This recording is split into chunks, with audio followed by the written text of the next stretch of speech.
Hey there, Danish language lover, enthusiast, and, seeing as you're here, Danish tuber, welcome to this video on prepositioner, that is, prepositions of time.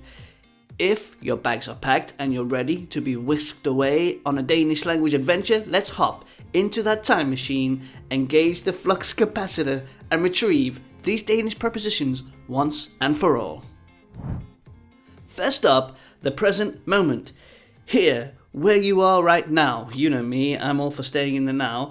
When you say for in English, you need to use I in Danish. For example, jeg har boet her i 5 uger.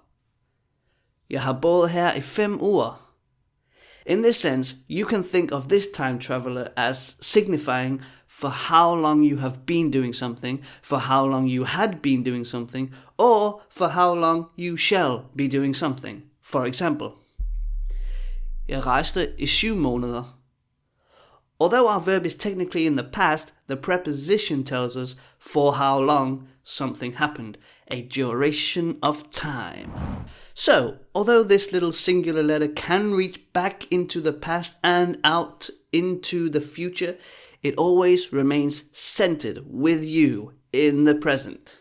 Next up, hold on to your lug nuts, it's time to blast into the future. Is the only preposition you'll ever need when rocketing through time and space. Be it 2 seconds, 5 minutes, or 10 years, use whenever you would say in English. For example, vi ses om 10 minutter. Vi ses om 10 minutter. See you in 10 minutes. Or, jeg skal gå om 15 minutter. Jeg skal gå om 15 minutter. I've got to go in 15 minutes. Lastly, time to take out the suit, tie, and top hat as we propel ourselves back in time. Whenever you want to declare how long ago something happened, you need to use this ancient combination for and siden, placing the amount of time between them. For example, vi snakkede for 10 minutter siden.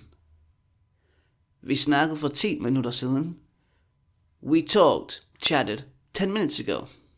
Or, de mødte hinanden for 6 år siden. De mødte hinanden for 6 år siden. They met each other 6 years ago. Motel? Got it?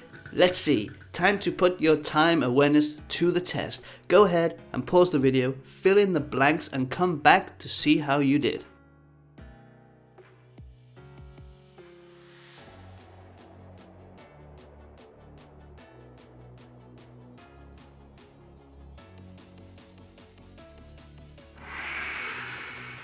Hun rejser om i 5 dage.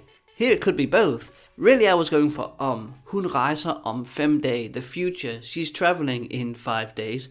But if I said she's traveling for 5 days, like she's gonna be away for 5 days, I could also use i. Hun rejser i 5 dage. Depends what I want to say.